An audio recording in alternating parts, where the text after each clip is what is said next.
Today, the Delhi Police Crime Branch arrested one of the most wanted accused of Jahangir Puri communal clashes from West Bengal. Sources said that the accused has been identified as Farid, alias Neetu. Sources said that the accused had fled from the spot after the clashes. Since then, he had been changing his locations and moving across West Bengal. They said that he has 6 cases registered against him, including that of robbery, snatching, burglary, and under the Arms Act since 2010, and he is a repeat offender in the Jahangir Puri area.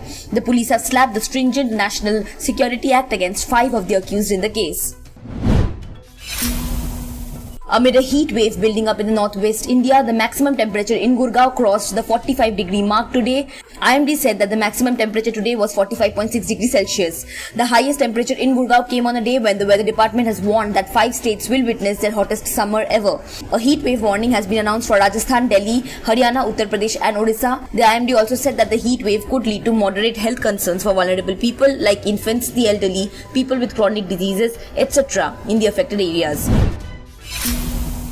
Congress leader Kamal Nath has resigned as the leader of opposition in the Madhya Pradesh Assembly. The Congress High Command has accepted the former Chief Minister's resignation from the post and appointed Dr. Govind Singh as the leader of the Congress Legislature Party and therefore the leader of opposition in Madhya Pradesh Assembly.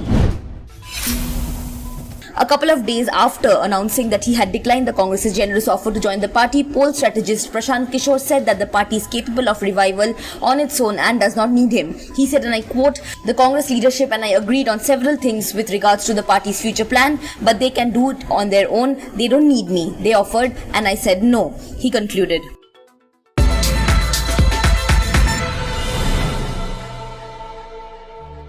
Subscribe to One India channel and never miss an update.